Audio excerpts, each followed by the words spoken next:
इस वक्त हमारे साथ बात करने के लिए असदुद्दीन ओवैसी साहब है। आज सहारनपुर भी जा रहे हैं, पश्चिमी उत्तर प्रदेश में उनकी और भी रैलियां है।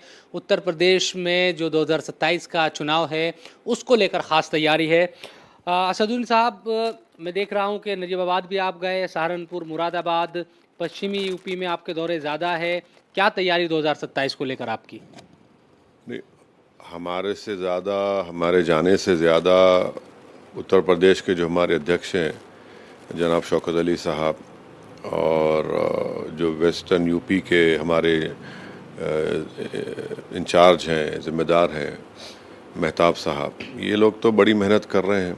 हम तो सिर्फ जा रहे हैं, मगर ये लोग तो पिछले 1-1.5 साल से ज़्यादा लगे हुए हैं, ज़मीन पर काम कर रहे हैं, संगठन को मजबूत कर रहे हैं और उन लोगों की बहुत ज़्यादा मेहनत रही है, चल भी रही है। तो हम अपने तरफ से जो कर सकते हैं वो करने के लिए आज सहारनपुर में हमारा जनसभा है, उसमें जा रहे हैं। फिर 1 हफ्ते के बाद मुरादाबाद में है।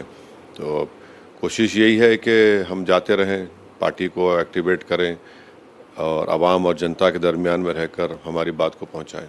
27 में क्योंकि लोगों की नज़रें हैं, अब बिहार में भी आपने चुनाव लड़ा था, पहले 22 में भी आपने उत्तर प्रदेश में चुनाव लड़ा। अब 27 में कितनी सीटों पर आप सोच रहे हैं कि आप वो चुनाव लड़ने वाले हैं? कई पार्टियां परेशान हैं, समाजवादी पार्टी, कांग्रेस भी, कि भाई आप आ रहे हैं फिर बीजेपी से सीधा मुकाबला किस तरह से, बहुत सारी बातें हैं। कि परेशानी क्यों हो रही है? हमने बिहार के चुनाव से पहले भी हमारे अध्यक्ष अख्तर उल इमान साहब ने ये प्रपोज़ल दिया था, बल्कि लिख कर दिया था कि आप हमसे अलायंस कर लीजिए। बल्कि उन्होंने कहा था कि हमको आप सिर्फ 6 सीट दीजिए। आप राज़ी नहीं हुए, बल्कि अख्तर उल इमान साहब ने तो बड़ी दरियादिली का मुजाहरा किया कि उस पार्टी को उन्होंने लिख कर दिया जिसने हमारे 4 एमएलए हमसे छीन लिए थे। आप नहीं सुने तो हम अपना चुनाव लड़े वहाँ पर। और फिर उत्तर प्रदेश में भी मैं खुद कहा हूँ कि भाई आप अगर बीजेपी को रोकना चाह रहे हैं तो अलायंस कर लीजिए हमसे, हम तैयार हैं अलायंस करने के लिए, चलिए मिल के रोकते हैं बीजेपी को। अब देखिए वो क्या करते हैं। मगर एक पॉलिटिकल पार्टी को तो चुनाव लड़ना है ना, हम तो कोई एनजीओ थोड़ी हैं कि किसी बड़े होटल में जाकर या सेमिनार हॉल जाकर पेपर दे दें और ये बता दें। ऐसा तो नहीं है। सियासी जमात है, पॉलिटिकल पार्टी है। हमारे पार्टी के लोग दिन रात मेहनत कर रहे हैं, कुर्बानियाँ दे रहे हैं, अपना पैसा लगा रहे हैं, अपना वक्त लगा रहे हैं, रात और दिन का चैन अपना ख़त्म करके पार्टी के लिए काम कर रहे हैं। तो हम कैसे चुनाव नहीं लड़ेंगे? कितनी हिस्सेदारी चाहिए आपको? कुछ बताना भी तो पड़ेगा कि भाई 403 सीटों में से ये हिस्सेदारी एमआईएम की है। ये सवाल का जवाब तो कोई टीवी प्लेटफॉर्म पर अवामी तौर पर तो नहीं देते कोई भी। अगर कोई तैयार है हम बात करेंगे।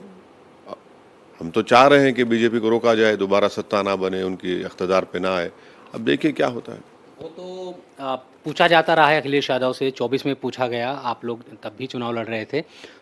मना कर देते हैं, उनकी तरफ से कह दिया जाता है कि नहीं हम अकेले चुनाव लड़ेंगे, और आप लोगों को कहा जाता है ये वोट काट देंगे मुसलमानों की, और तमाम तरह की बातें कही जाती है। अखिलेश यादव ने बिहार चुनाव में अपने पार्टी के कई सांसद को बिहार में आरजेडी अलायंस की सपोर्ट में उतारा और ख़ास तौर से हमारी पार्टी के ख़िलाफ़ उन्होंने 2 या 3 मुस्लिम सांसद को लगा दिया। नतीजा क्या निकला? जहाँ जहाँ ये लोग गए वहाँ वहाँ इनके कैंडिडेट्स हारे हैं। ये आप रोइए मत बाद में, चुनाव के बाद। हम तो कह रहे हैं कि वक्त है, उनसे नहीं बल्कि जो अपने आप को सेकुलर कहते हैं उनको सोचना चाहिए। और किसी से भी इरादा रखते हैं? क्योंकि खबरें आती है बीच बीच में कि भाई मायावती जी के साथ भी कुछ हो सकता है, चंद्रशेखर आपके मित्र भी हैं, उनके साथ भी कोई बातचीत हो सकती है। ये तमाम तरह की खबरें आती रहती हैं। खबरें आती हैं। अब हर कोई इस तरह खबर है तो मैं कैसे उसकी तस्दीक कर दूं? ये तो बहुत ज़्यादती हो जाएगी ना। तब ऐसा तो कुछ हुआ नहीं। अगर कुछ होगा तो यकीनन इसको आप लोगों को इत्तला की जाएगी, आपको बताया जाएगा, आपको खुद मालूम हो जाएगा। तो अभी तक तो सब कुछ भी नहीं है। जय भीम का नारा तो लगता है, और वो तो हम शुरू से दे रहे हैं। महाराष्ट्र में है, तेलंगाना में हम उस कोशिश कर रहे हैं कि ख़ास तौर से जो पीड़ित समाज है वो मिलकर हम लोग अपनी सियासी लड़ाई लड़ें। क्योंकि उनके भी तकालीफ एक हैं, उनको भी हिस्सेदारी मिलनी चाहिए, उनकी भी सियासी लीडरशिप को ज़रूरत है। कई मसले मसाइल हैं, नाइंसाफ़ी है, जुल्म है, और आए दिन हम देखते हैं कि दलितों पर जुल्म होता है।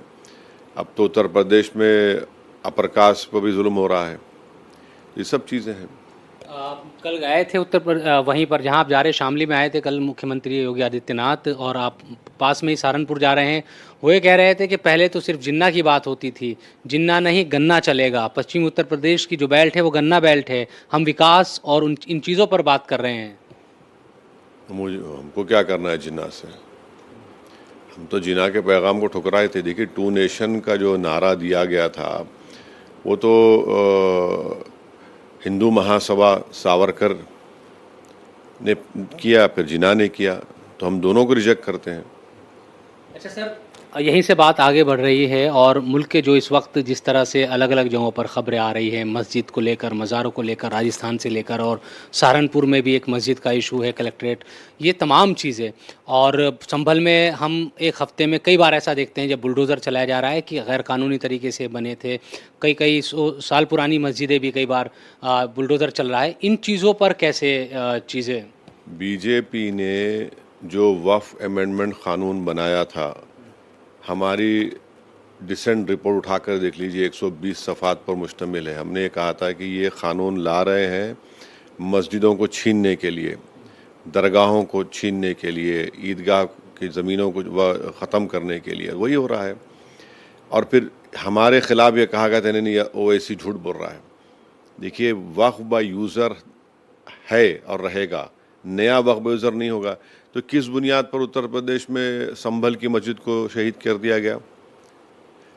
राजस्थान बाड़मेर में, वहाँ पर आप नेशनल सिक्योरिटी का हवाला देते हैं तो सिर्फ आपको एक ही मदरसा नज़र आता है मुसलमानों का, एक ही मस्जिद नज़र आती है आपको, और सुप्रीम कोर्ट के जो गाइडलाइंस है उसको आप वायलेट करके आप तोड़ते हैं। मदरसों को आप उत्तराखंड में बंद कर दे रहे हैं, उन मदरसों को जो सरकार से कोई लेना देना है ही नहीं, ना वो एड लेते हैं, ना उनके पास जाते हैं कि हमारी डिग्री को रिकग्नाइज करो। भारत के संविधान में आर्टिकल 30 किस लिए बनाया गया है? तो ये एक मंसूबाबंद तरीके से हिंदुत्व की आइडियोलॉजी का मकसद एक ही है कि मुसलमानों को उनके मज़हब से दूर कर दिया जाए। और दूर करने का तरीक़ा क्या है कि मस्जिदों को निशाना बनाओ, मदरसों को बंद कर दो, क़ब्रस्तानों पर अगर कोई बना हुआ है उसको तोड़ दो। तो यही तो चीज़ है। हिंदुत्व की आइडियोलॉजी जो है, जो भारत के संविधान और हिंदुस्तान के जो इंडियन नेशनलिज्म है उसके ख़िलाफ़ जाती है। तो इसी तरह टारगेटेड एक ही समुदाय को किया जा रहा है इस आइडियोलॉजी को कामयाब करने के लिए। कोलकाता में भी इसी तरह की चीज़ें नज़र आई एयरपोर्ट पर, वहाँ भी एक मस्जिद को लेकर बड़ा विवाद है, और कल जो सिद्दीकुल्ला साहब है वो तो चल पड़े थे अपने समर्थकों के साथ, उनको रोका गया। ये कहीं दिख रहा है आपको रुकता हुआ कि यहाँ ये चीज़ें रुक जाएगी? मैं शुरू से कह रहा हूँ कि सियासी तौर पर पॉलिटिकली भारत के मुसलमान जो सबसे बड़ी अक़लियत है उनको अपनी पॉलिटिकल लीडरशिप बनाना पड़ेगा। आप पॉलिटिकल लीडरशिप को जब तक नहीं बनाएंगे ये मसले मसाइल चलते रहेंगे। ये मस्जिद हमारी तोड़ी जा रही है, मदरसे मुसलमानों के बंद किए जा रहे हैं, क़ब्रस्तानों को बर्बाद किया जा रहा है, हिजाब को एक ख़तरे के तौर पर पेश किया जा रहा है, तालीमी इदारों को तोड़ने की धमकियां दी जा रही हैं। ये कहाँ हैं हमारे लोग? हम सिर्फ वोट डालने वाले की मशीन बन के रह गए। आप पॉलिटिकल एजेंसी को पैदा करिए। ये जो लड़ाई है ना बीजेपी को रोकने की, ये सिर्फ मुसलमानों की लड़ाई थोड़ी है। हमारा मामला ये है कि हमको डराया जाता है। अब चुनाव आ रहे हैं उत्तर प्रदेश में, नहीं ये पार्टी सत्ता में आ रही है, सत्ता में लाना है। कितने बार सत्ता में लाए आप? कितने बार वोट डाले और कितने बार हार भी गए वो लोग, सत्ता में नहीं आए। आपको क्या फ़ायदा हुआ? ये अहम मुद्दा है, यही इम्पोर्टेंट पॉइंट है। और जहाँ तक जो मस्जिद की बात आप कर रहे हैं एयरपोर्ट की, भाई वक्फ के क़ानून में आप कैसा कर रहे हैं उसको? किस बुनियाद पे आप तोड़ रहे हैं? चलिए, आपने जो क़ानून बनाया उसमें तो वक्फ बाय यूज़र है ना, वो पुराना वक्फ बाय यूज़र है। सुप्रीम कोर्ट का जजमेंट है कि once a Waqf always a वक्फ, उसको वो भी तो क़ानून है, सुप्रीम कोर्ट का जजमेंट। आप तो क़ानून को ही आप उसकी धज्जियाँ उड़ा रहे हैं। माने आप खुद सुप्रीम कोर्ट बन गए हैं, आप खुद कानून बनाकर उसको तोड़ रहे हैं। तो ये सिर्फ कानून का इस्तेमाल सिर्फ मुसलमानों पर हो रहा है, उनकी मस्जिदों पर हो रहा है, उनके खानखाहों पर, कब्रिस्तान पर हो रहा है, और ये सेलेक्टिव यूज़ है, ये तो जुल्म है पूरा। अब तो यूनिवर्सिटी को तोड़ने की बात हो रही है, जौहर यूनिवर्सिटी, और वहाँ समाजवादी पार्टी के सांसद भी है, समाजवादी पार्टी को जिताती भी रही है जनता। डीएम कह रहे हैं 15 दिन में हटा लीजिए वरना बुलडोज़र चलाएंगे। बीजेपी खासतौर से आरएसएस वो कभी नहीं चाहते कि मुसलमान तालीम याफ्ता हों। दुश्मनी मुसलमानों में जो एक रुझान पड़ा है, थोड़ा बहुत, ज़्यादा नहीं, थोड़ा बड़ा, ज़्यादा नहीं, अभी भी ड्रॉप आउट रेट सबसे ज़्यादा भारत में दलित आदिवासी तो मुसलमानों का है, तो उसको पसंद नहीं करते। सवाल यहाँ पर बनाने वाली, यूनिवर्सिटी बनाने वाले का नहीं है, सवाल नफरत इस बात की है कि कैसे ये लोग इंजीनियर, डॉक्टर, एमबीए डिग्री मुकम्मल कर रहे हैं, 12th स्टैंडर्ड मुकम्मल कर रहे हैं, प्रोफेसर बन रहे हैं, टीचर बन रहे हैं, साइंटिस्ट बन रहे हैं, इन तमाम नामसाइब हालात के बावजूद भी जहाँ से हर तरीके से आप घेरे में लेने की कोशिश कर रहे हैं, तो दुश्मनी इस बात की है सिर्फ कि ये कैसे तालीम के दारों को आबाद कर रहे हैं। ये तो सिर्फ जज्बाती नारे लगाते रहें, इसीलिए इन इदारों को निशाना बनाया जा रहा है। लोग कह रहे हैं कि आज़म खान ने बनवाई, मुस्लिम है तो उनसे दुश्मनी है, यूनिवर्सिटी को भी तोड़ देंगे। आज़म खान का तो सियासी करियर ख़त्म कर दिया आपने, उनके बेटे चुनाव नहीं लड़ सकते। ये यूनिवर्सिटी, आज़म आज नहीं रहेंगे, हम नहीं रहेंगे, सब दुनिया से चले जाएंगे ना, यूनिवर्सिटी तो रहेगी। ये तो कोई किसी इंसान की ज़ाती मिल्कियत थोड़ी है, ये तो एक अमानत है आने वाली नस्लों की। कितने बच्चे अगर मुसलमान वहाँ से पढ़ के निकल रहे हैं, किसका फ़ायदा हो रहा है? देश का ही हो रहा है ना। इतनी बड़ी आबादी है, 17 करोड़ 18 करोड़ मुसलमानों की आबादी है, 60% सबसे ज़्यादा अगर यूथ है किसी रिलीजन में तो मुसलमानों में है। अगर वो नौजवान पढ़ लिख रहा है तो आपको तकलीफ क्यों हो रही है भाई? देश मजबूत हो रहा है ना। आप क्या हमेशा हमको मैकेनिक के तौर पर देखना चाहेंगे? आप हमेशा हमको क्या सिर्फ तरकारी और फ्रूट बेचते हुए देखना चाहेंगे? आपका मकसद क्या है फिर? अगर आप विकसित भारत की बात करते हैं, भारत विकसित कैसे बनेगा अगर आप 17 करोड़ एक समुदाय पर ये सब नाइंसाफ़ी और जुल्म करते रहेंगे? अगर आपको देश से मोहब्बत है तो मोहब्बत ये तो नहीं है ना। आप सारी दुनिया में जाकर बाजा बजाते हैं विकसित भारत फला, कहाँ विकसित भारत बनेगा? 17 करोड़ माइनॉरिटी को अगर आप मार्जिनलाइज करके रखेंगे, टारगेट करेंगे, उनको उनके मज़हब के जो उनको आज़ादी है आर्टिकल 25 में, उसके बजाय यूसीसी नाफिज करेंगे आप, तो ये सब हो रहा है। हाँ, यूसीसी अब मध्य प्रदेश में मुख्यमंत्री कह रहे हैं कि एक से ज़्यादा शादी करेगा कोई तो मध्य प्रदेश में रहने का अधिकार नहीं होगा। जिसकी एक है और घर में नहीं है उसका क्या बोलेंगे? बोलिए, वो घर में नहीं है ना, पूछिए क्यों नहीं है, उसके लिए कानून बनाइए डिजर्शन के ऊपर। और ये किसने कहा कि मुसलमान 2-2 शादियां करते हैं? चलिए करवाइए सर्वे, ये जो हो रहा है सेंसस उसमें करवाइए, पूछिए, सवाल पूछिए, नहीं पूछिए सवाल भाई, आप पूछिए सबसे, कितने तुम्हारे पास बीवी है? अगर कोई मुसलमान दूसरी शादी करता है तो बीवी का हक मिलता है उसको उसकी जायदाद में हिस्सा मिलता है, उसकी बीवी को, उसको मान सम्मान इज्जत मिलती है। और अगर कोई दूसरे समुदाय करता है, आप सेकंड वाइफ बोल सकते हो उसको, उसके हस्बैंड में हिस्सा मिल सकता है। और ये सब झूठ है। मुसलमान 2 शादी कहाँ, बताइए, डेटा दीजिए। नहीं डेटा दीजिए। अब बात यूसीसी की, उत्तराखंड, गुजरात, आसाम, यहाँ तो लागू कर दिए। इन तीनों जगह पर अब महाराष्ट्र में कमेटी बनाए, मध्य प्रदेश, इसमें एक बात है, सब में सिमिलरिटी क्या है? जो चेयरमैन बनाई जा रही है मोहतरमा, और उसमें एक शत्रुघ्न सिन्हा, ये दोनों हर जगह पर हैं। और क्या अब यूसीसी बना रहे हैं? Hindu marriage act, Hindu separation divorce act, ये सब आप उसको लगा रहे हैं और एक्सक्लूड दलित आदिवासी कर रहे हैं। जो हिंदू धर्म के लिए शादी करने का तरीका है, हिंदू धर्म के तहत जो आपको डिवोर्स करने का तरीका है, हिंदू धर्म के तहत जो प्रॉपर्टी देने का तरीका है, और हिंदू धर्म में जो कल्चर है उसको प्रोटेक्ट कर रहे हैं। आप कैसे दूसरे मजहब पे माने और उसको आप नाफिज कर रहे हैं? क्यों इम्पोज कर रहे हैं आप? ये आर्टिकल 25 का वायलेशन है, आर्टिकल 26 का वायलेशन है, आर्टिकल 29 का वायलेशन है। ये कहाँ यूसीसी है? आप तो हिंदू मैरिज एक्ट को, हिंदू सक्सेशन एक्ट को आप पूरे मुल्क पे लागू कर रहे हैं, या उन स्टेट्स में लागू कर रहे हैं, और आप यूनिफॉर्म कहाँ है? वो तो यूनिफॉर्म है ही नहीं। आप आदिवासियों को एक्सक्लूड कर रहे हैं। तो ये सिर्फ मुसलमानों को निशाना बनाने के लिए, उनकी एक मजहबी आइडेंटिटी को वो अपने रिलीजियस प्रैक्टिसेस ना कर सकें, जो भारत के संविधान में फंडामेंटल राइट है, उसके खिलाफ कर रहे हैं। अच्छा, अब सत्र भी शुरू होने वाला है। आखिरी एक दो छोटे छोटे सवाल। इसमें कहा जा रहा है कि बहुत सारे जो पार्टियां हैं अब बीजेपी के साथ, भाई शिवसेना के आधे सांसद ज़्यादातर आ गए हैं, टीएमसी के आ ही गए हैं, और 360 का जो आंकड़ा है वो जल्दी से छू सकती है एनडीए, और डिलिमिटेशन का जो कानून है, जो बिल है, उसको लाया जा सकता है, उसको पास कराया जा सकता है। आपको क्या राजनीतिक तौर पर नज़र आ रहा है, क्या होने वाला है सत्र में? अब पार्लियामेंट का मानसून सेशन शुरू होगा। जो हमारे पास पार्लियामेंट लोकसभा से जो बताया गया है, जो बिल्स हैं, एफसीआरए है, वो यूनिवर्सिटीज़ का कोई बिल है, इनकम टैक्स का, उसमें तो वो जो 5-6 बिल हैं वो तो मालूम हुआ। मगर ये सरकार जो है अचानक कोई बिल ला लेती है, ये तो हमेशा इनकी आदत रही है।